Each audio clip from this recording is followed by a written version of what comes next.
नमस्कार, स्वागत है आपका न्यूज 11 भारत में धनबाद की तमाम खबरों के साथ मैं हूं आसिया। शुरुआत करते हैं झरिया से मिल रही खबर के साथ। सुदामडी में एक तिलक समारोह में गोली लगने से एक महिला घायल हो गई थी, बाद में उसकी मौत हो गई, जिसके बाद गुस्साए परिजनों ने पंडाल में तोड़फोड़ की है और सिंदरी झरिया मुख्य मार्ग को जाम कर दिया। दरअसल तिलक समारोह में खुशी जाहिर करने के लिए लोगों ने फायरिंग की, जिसमें महिला के पेट में गोली लग गई और महिला गंभीर रूप से जख्मी हो गई। घटना सुदामडी थाना क्षेत्र की है। पुलिस ने घटनास्थल से 9 mm का खोखा बरामद किया है। महिला के अलावा एक और शख्स के पैर में भी गोली के छर्रे लगे हैं। अंकित जुड़े हुए अपडेट के साथ। अंकित, खुशियां मातम में तब्दील हो गई हैं। फिलहाल हंगामे के बीच अभी क्या अपडेट है? तनावपूर्ण है, जो कि पीड़ित परिजन है उग्र हो चुके हैं। उग्र होने के बाद आगजनी कर दिए हैं रोड पर और पंडाल का जो डेकोरेशन का सारा सामान को तोड़फोड़ मचाया है। काफी उत्पात मचाया गया है। कई गाड़ियों की शीशा भी फोड़ी गई है। वहीं पुलिस पर भी पथराव किया गया है। कई पुलिसकर्मी घायल हुए हैं और जिसके कारण पुलिस ने लाठीचार्ज किया है। जी, 2 लोगों को गोली लगने की खबर है अंकित, एक की मौत की खबर है, दूसरे की स्थिति कैसी है? आसिया कहे तो एक जो है कि जो ठकुराइन थी सुधा देवी, उसकी मौत हो चुकी है और जो परिजन थे जिसके घर में शादी हो रही थी वो और सुदामडी पुलिस जो है कि जो पीड़ित परिजन है उसको बनाना मुनासिब नहीं समझा और पुलिस जो है शव को कहीं छुपा के रखा गया है, जिसके कारण जो है कि परिजन शव की मांग कर रहे हैं और जिसके कारण उग्र होने के बाद जो है कि वो पूरा उत्पात मचाया है। काफी तोड़फोड़ किया गया है और जिसके बाद पुलिस पर भी पथराव किया गया है, जिसके कारण जो कि पुलिस लाठीचार्ज किया है। गोली किसने चलाई है, क्या ये बात सामने आ पाई है? बिल्कुल, कहा जाए तो अभी इसकी बात पुष्टि नहीं हुई कि गोली किसने चलाई है, लेकिन लड़की वाले जो है जो कि बिहार से आए हुए थे और वो सभी लड़की वाले फरार हो चुके हैं और लड़के वाले के घर में जो मृत के जो परिजन है उन्होंने काफी तोड़फोड़ किया है। घर में भी तोड़फोड़ किया है, कई सामानों को नुकसान पहुंचाया है। जी अंकित, कई और मामले बनते हैं कि आखिर गोली किसने चलाई और वो हथियार क्या लाइसेंसी हथियार था, आखिर ऐसे तिलक समारोह में गोली चलाने की इजाजत किसने दी है। कई और मामले भी बनते हैं। फिलहाल क्या स्थिति अभी भी तनावपूर्ण है? पुलिस के लाठीचार्ज के बाद क्या वहां से भीड़ हटी है? बिल्कुल, कहे तो स्थिति पूरा तनावपूर्ण है, जो कि कहे तो 3 से 4 किलोमीटर तक का एरिया को सील किया गया है, लेकिन लोग जो अपने घरों से पत्थर फेंक रहे हैं और पुलिस जो है कि पूरे मामले को देख रहे हैं और पुलिस ने भी लाठीचार्ज किया है। पुलिस पूरा पैदल मार्च कर रहे हैं। जहां तक कहे तो सिंदरी अनुमंडल के सभी थाना यहाँ पर पहुंच चुका है, लाइन से भी फोर्स पहुंच चुका है और 2 से 3 पुलिसकर्मी को पत्थर से घायल हुआ है। जी चलिए, नजर बना रखिए अंकित। फिलहाल शुक्रिया इस तमाम जानकारी के लिए। तो आक्रोशित होना लाजमी है पीड़ित परिवार का। महिला सदस्य की मौत हो गई है इस फायरिंग में। हालांकि खुशी का ये मौका था और इसी दौरान फायरिंग की गई और गोली महिला के पेट में लगी। इलाज के लिए उसे ले जाया गया लेकिन बचाया नहीं जा सका है। अब लोगों में आक्रोश है कि शव परिजनों के हवाले नहीं किया जा रहा है। एक और की भी गोली लगने की खबर है लेकिन उसे भी पुलिस के सामने नहीं आने दिया जा रहा, उसे भी छुपा दिया गया है। फिलहाल स्थिति नियंत्रित करने के लिए यहाँ पुलिस को लाठीचार्ज भी करना पड़ा।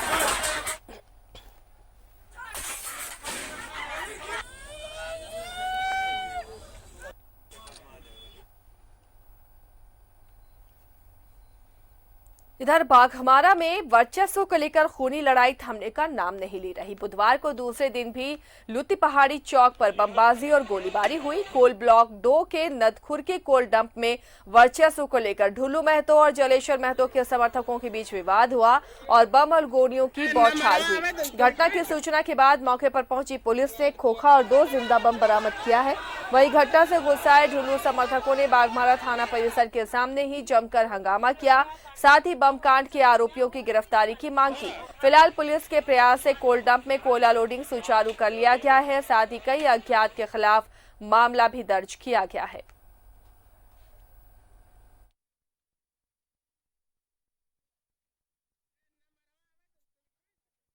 हम लोग को 100 रुपया रंगदारी मिलेगा तो हम गाड़ी घुसने देंगे, नहीं तो गाड़ी नहीं घुसने देंगे। पेमेंट तो हमारे पास है।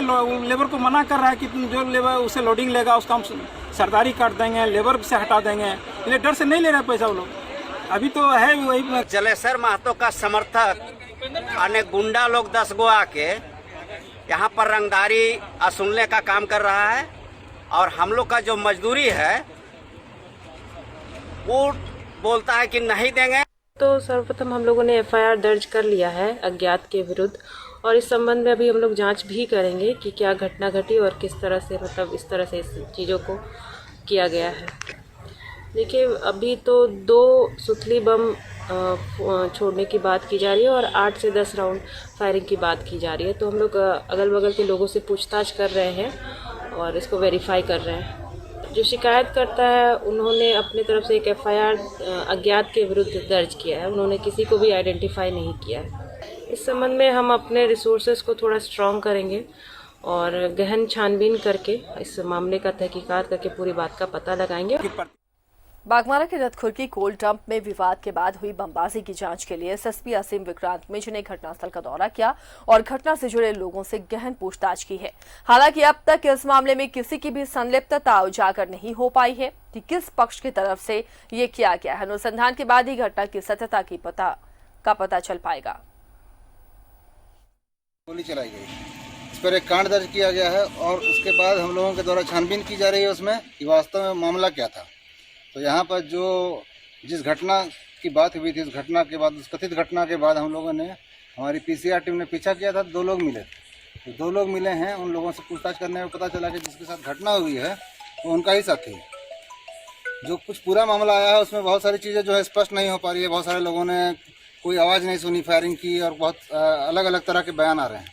तो इस पूरे प्रकरण को एक विस्तार से उसकी छानबीन की जानी जरूरी है। अनुसंधान के बाद ही स्पष्ट हो पाएगा कि क्या।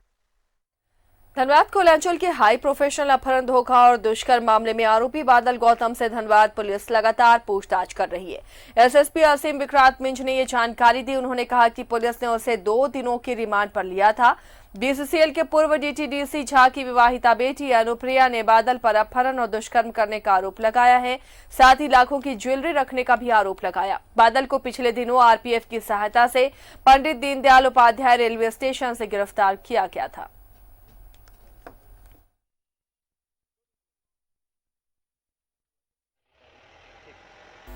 संबंधित थाना प्रभारी और उसके जो आईओ हैं, उसमें जो भी बिंदु और छानबीन करने के बाद जो तथ्य आएंगे, जो FIR में जो तथ्य हैं, उनको स्पष्ट करने के लिए उस पर और बेहतर तरीके से पूछताछ करने के लिए रिमांड किया गया। तो संबंधित पदाधिकारी अपना कार्य कर रहे हैं।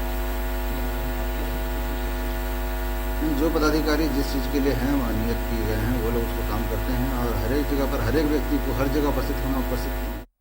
केंद्र सरकार की ओर से रिपब्लिक सेक्टर की तमाम संस्थाओं को निजी हाथों में सौंपने को लेकर कर्मचारी बीमा संघ और बैंक कर्मियों में खासा रोष देखा जा रहा है। इसे लेकर 26 नवंबर को आयोजित होने वाली देशव्यापी हड़ताल से पूर्व धनबाद में संबंधित कर्मचारियों ने प्रदर्शन किया।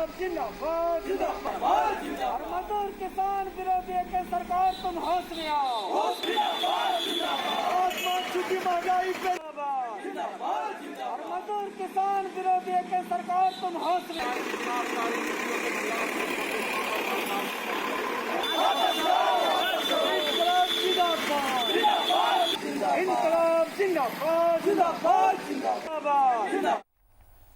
केंद्र सरकार द्वारा कोयला उद्योग सहित कई सरकारी इकाइयों में निजीकरण का ट्रेड यूनियंस ने लगातार विरोध किया है और 26 नवंबर को देशव्यापी हड़ताल का आह्वान किया, जिसे सफल बनाने के लिए कोयला उद्योग मजदूर यूनियन द्वारा भी जोर शोर से तैयारी की गई है। एक रिपोर्ट।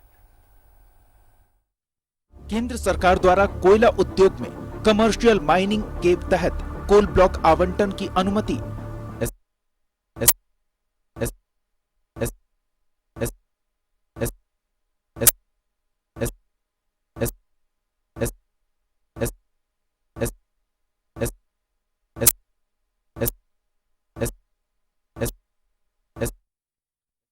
कोयला उद्योग में कमर्शियल माइनिंग लाने और केंद्र सरकार की कथित मजदूर विरोधी नीति के खिलाफ होने वाले हड़ताल को सफल बनाने को लेकर CPIM और DVIF ने जुलूस निकालकर विरोध जताया। लोगों से अपील की गई कि इस आंदोलन में शामिल होकर देशव्यापी हड़ताल को सफल बनाएं। की बात बढ़ते हैं आगे। कोयला उद्योग में कमर्शियल माइनिंग लाने और केंद्र सरकार की कथित मजदूर विरोधी नीति के खिलाफ होने वाले हड़ताल को सफल बनाने को लेकर CPIM और DYFI ने जुलूस निकालकर विरोध जताया। लोगों से अपील की गई कि इस आंदोलन में शामिल होकर देशव्यापी हड़ताल को सफल बनाएं। किसान विरोधी के सरकार तुम हौसले महंगाई पे रोक लगाओ। जिंदाबाद जिंदाबाद इनकलाब जिंदाबाद जिंदाबाद मजदूर किसान। झरिया में विस्थापितों का प्रदर्शन हुआ है। मुआवजा और नियोजन की मांग को लेकर इन्होंने विरोध प्रदर्शन किया है। भौरा आउटसोर्सिंग का चक्का जाम कर दिया। मौके पर पहुंची पुलिस ने यहां पर लोगों को समझाने की कोशिश की।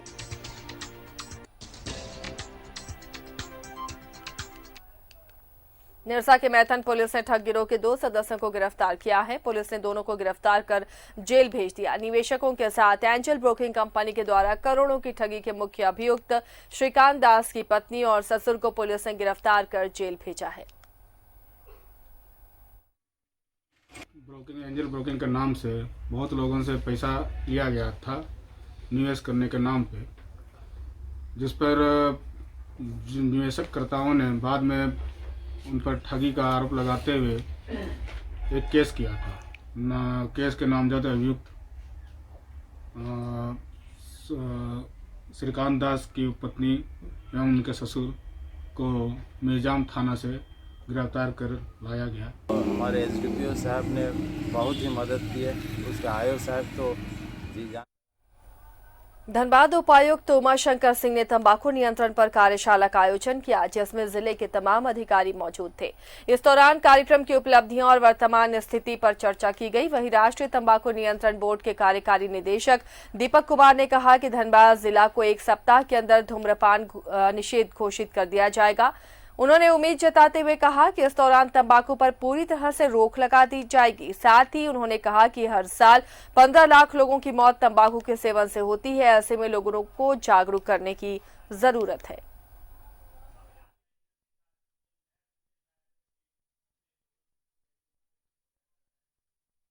धूम्रपान मुक्त जिला घोषित किया जाना है और जिसके लिए कई सारी गतिविधियां 2010 से ही होती आ रही हैं और राज्य सरकार ने भी अपने स्तर से कुछ एक सर्वे करवाया है जिसमें इस जिले को क्वालिफाई होने की बात कही गई है।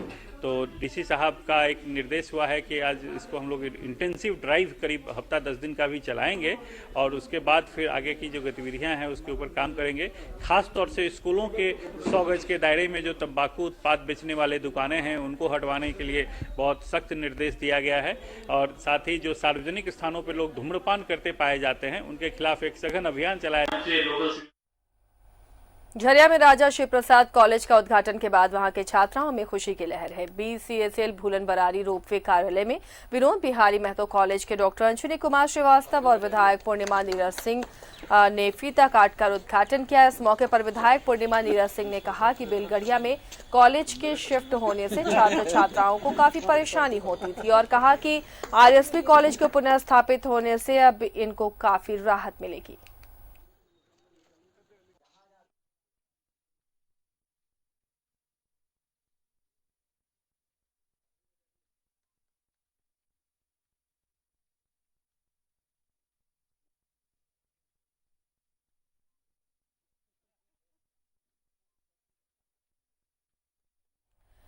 कोलांचल के हाईवे मौत के हाईवे बने हुए हैं। ऐसा कोई दिन नहीं जब यहां हादसे ना होते हों। आंकड़े भी हमारी बात की तस्दीक कर रहे हैं। देखिए ये रिपोर्ट।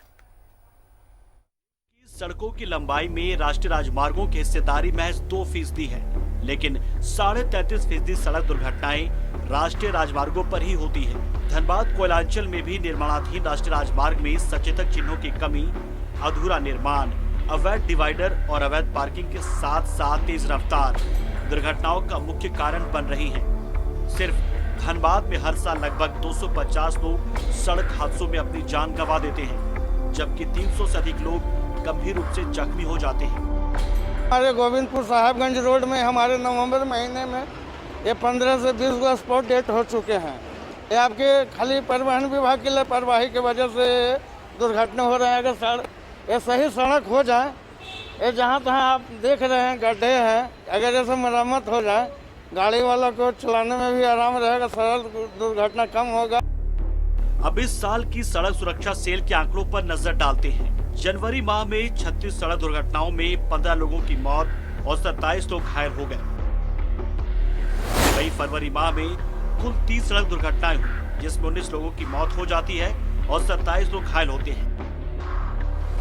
मार्च महीने में ये संख्या बढ़कर 31 हो जाती है, जिसमें 15 लोगों की मौत होती है और 21 लोग घायल हुए।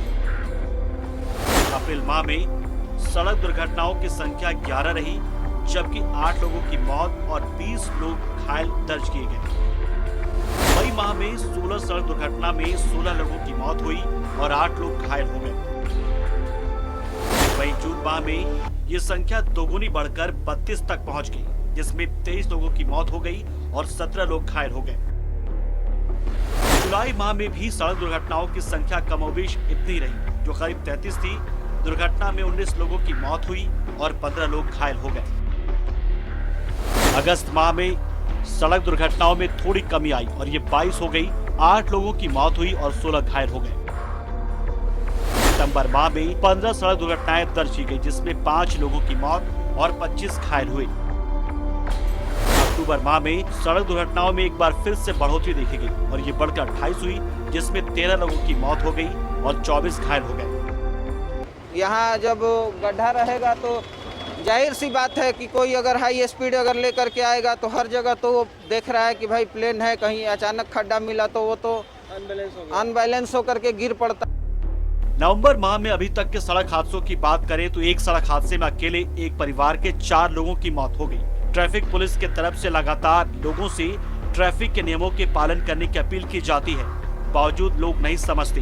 कभी रफ्तार की वजह से तो कभी खराब सड़कें होने की वजह से लोग गाहे बगाहे सड़क दुर्घटनाओं के शिकार हो ही जाते हैं। अब नजर डालते हैं इन सड़क दुर्घटनाओं के पीछे के कारणों पर। नेशनल हाईवे पर कई जगहों पर गड्ढे और सड़क किनारे भीड़भाड़ होने के साथ ही हाट बाजार लगने की वजह से सड़क दुर्घटनाओं में आए दिन वृद्धि हो रही है। शहर के तमाम इलाकों में ट्रैफिक नियमों की अनदेखी होती है, जिसकी वजह से सड़क दुर्घटनाएं बढ़ रही हैं। ट्रैफिक सिग्नल का ना होना भी एक बड़ी वजह है। नशे में तेज रफ्तार वाहन चलाने की वजह से भी ऐसी दुर्घटनाएं होती हैं। इसके अलावा अनफिट वाहनों को सड़क पर चलाने से भी इन दुर्घटनाओं का खतरा बना रहता है।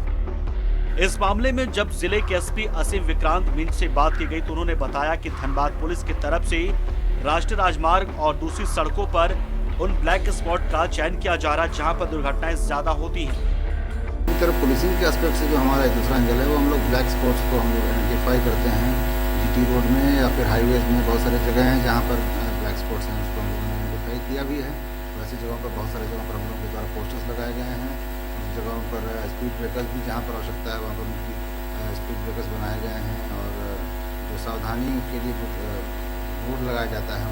एक नहीं, दो नहीं, दर्जनों ऐसे कारण हैं जिसके वजह से हाईवे पर सड़क दुर्घटनाएं होती है और इन दुर्घटनाओं में प्रतिवर्ष लगभग 250 लोगों की जान सिर्फ धनबाद कोयलांचल में जाती है। इसके अलावा उतनी ही संख्या में लोग अपंग भी हो जाते हैं। तो इसके लिए हम सिर्फ और सिर्फ सड़क बनाने वाली कंपनी को या फिर परिवहन विभाग को दोषी नहीं ठहरा सकते हैं।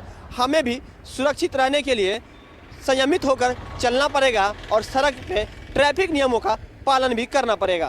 कैमरा पर्सन निकुंज के साथ राजकुमार जायसवाल, न्यूज़। धनबाद के टुंडी प्रखर संचल कार्यालय के कर्मचारियों के आवास की हालत जर्जर हो गई है। चोर भी खिड़की और चौखट को चुरा कर ले गए।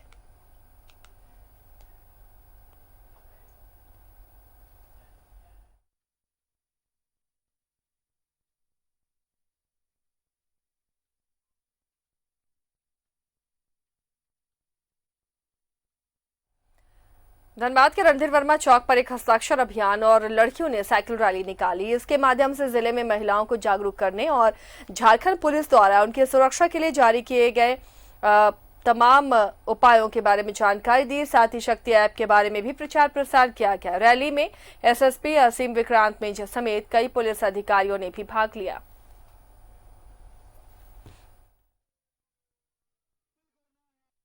पुलिस की ओर से महिला सुरक्षा को लेकर के शक्ति ऐप लॉन्च किया गया है, तो उसको आज हम लोगों ने यहाँ पर प्रमोट करने के लिए एक कार्यक्रम समाधान जो यहाँ पर एक संस्था है उनके वॉलंटियर्स के साथ मिलकर के किया है एक साइकिल रैली। उसमें डायल 112 और उसके अलावा हमारा धनबाद पुलिस का जो अपना व्हाट्सएप नंबर है महिला सुरक्षा के लिए, साथ ही साथ शक्ति ऐप, इन तीनों को प्रमोट करने के उद्देश्य से और लोगों को बीच में महिला सुरक्षा जागरूकता को बढ़ाने को लेकर के प्रमोट करने के उद्देश्य से हम लोगों ने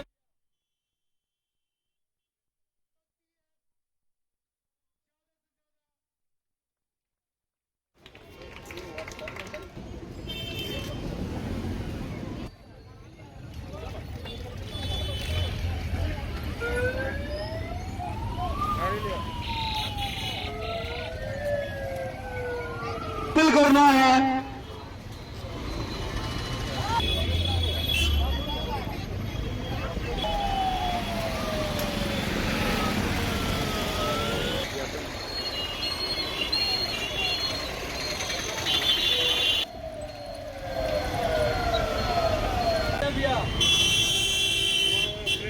होती है ज्यादा से ज्यादा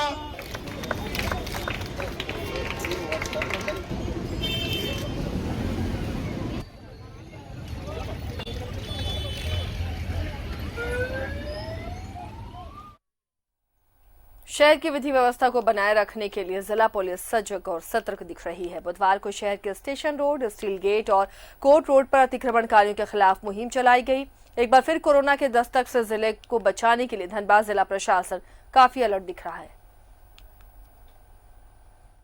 मंडल दंडाधिकारी सुरेंद्र कुमार ने धनबाद के सड़कों पर बिना मास्क लगाए लोगों के खिलाफ मुहिम चलाई और सभी चेक पोस्ट पर तैनात पुलिस कर्मियों को आदेश दिया कि जो राहगीर बिना मास्क के घूम रहे हैं उन पर कड़ी कार्रवाई की जाए। दरअसल देश के विभिन्न हिस्सों में कोरोना के बढ़ते मामलों को देखते हुए इस महामारी के सेकेंड फेज को लेकर धनबाद जिला प्रशासन भी अलर्ट मोड पर है। लोग नहीं पाए जाएंगे बिना मास्क के, उनको उठा के थाने में भी उन पर FIR करवाई जाएगी। तो ये चीजें हम लोग फील्ड में घूम रहे हैं, सारे वरीय पदाधिकारी फील्ड में घूम रहे हैं। लोगों के सुरक्षा के लिए, अपनी सुरक्षा के लिए हम लोग ये प्रयास कर रहे हैं। आपके माध्यम से लोगों से अपील करना चाहूँगा, मीडिया हैं चाहे जितने हमारे प्रतिनिधि हैं, कि लोगों को अवेयर करें कि घरों से निकले तो मास्क पहन के।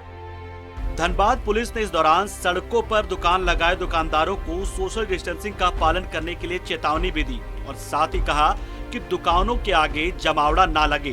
गौरतलब है कि यहाँ पर सड़कों के किनारे बहुत सारी दुकानें हैं और इस वजह से कई वाहन दिन रात इन दुकानों के आगे खड़े रहते हैं और इससे वहां गुजरने वालों को काफी परेशानियों का सामना करना पड़ता है और कई बार जाम की स्थिति भी उत्पन्न हो जाती है। इससे पहले मैं आया था पहन के सर, पर इस बार गलती से मुझको याद नहीं रहा।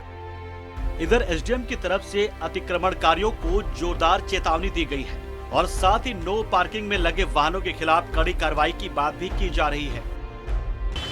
उसमें जो है कि सिंह मिट्टी का दुकान पर पूरा भीड़ लगा के रखता है और बाइक से पूरा जाम करके रोड रखता है। इसी विषय में कहता है तो ये उल्टे कहता है कि हम नहीं कुछ जानते हैं, इसमें हम नहीं इसको ये करते हैं, फ्लो नहीं करते हैं। दरअसल त्योहारों के सीजन पार होने के बाद एक बार फिर से कोरोना का खतरा मंडरा रहा है। देश ही नहीं पूरी दुनिया में कोरोना के नई लहर की बात की जाने लगी है और इसे देखते हुए जिला प्रशासन पूरी तरह से चौकस और तैयार है और ऐसे लोगों के खिलाफ सख्त कार्रवाई भी कर रहा है जो बार बार अपील करने के बावजूद सुरक्षा मानकों का पालन नहीं कर रहे हैं। न्यूज़ 11 भारत के लिए धनबाद से कुंदन सिंह की रिपोर्ट। बागमारा के पूर्व विधायक और बिहार सरकार में मंत्री रह चुके ओपी लाल के निधन से लोगों में शोक का माहौल है और इसी बीच कोयलांचल के एक और शख्सियत प्रसिद्ध चिकित्सक डॉक्टर SM लाल ने भी दुनिया को अलविदा कह दिया। दोनों की याद में एक श्रद्धांजलि सभा आयोजित की गई।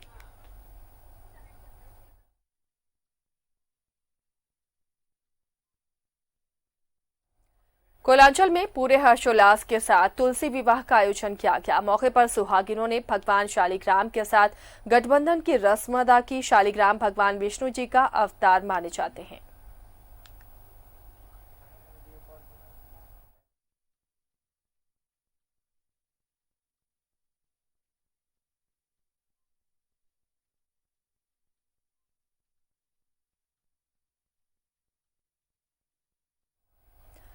अनलॉकडाउन में त्योहारों के मद्देनजर शुरू हुई स्पेशल ट्रेनों से आम लोगों को बहुत राहत मिल रही थी। सरकार से लंबी मांग के बाद शुरू हुई ये ट्रेनें झारखंड से बिहार समेत कई राज्यों के लिए आवागमन का सबसे सुगम साधन बनी हुई थी, लेकिन निर्देशों के मुताबिक इनके बंद होने की मियाद भी अब खत्म होने वाली है। ऐसे में लोगों ने जहां इनके परिचालन की तारीख आगे बढ़ाने की मांग की, वहीं दूसरी तरफ कोरोना की नई लहर शुरू होने से आशंका के मद्देनजर स्टेशन परिसर में हवाई यात्री का अब थर्मल स्कैनिंग भी की जा रही है। गाइडलाइन के सभी मानकों का पालन सुनिश्चित कराने का प्रयास भी तेज हो गया है।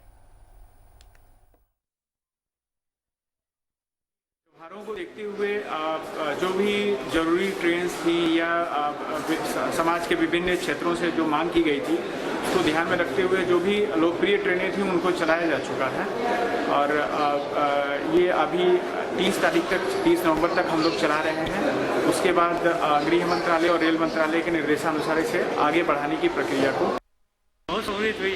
अब जैसे छठ पूजा आया, दुर्गा पूजा था, दिवाली थी, अब लोग बिहार के लोग हैं, झारखंड के लोग हैं, आना जाना जो है बहुत सुविधा हुई ट्रेन चलने से।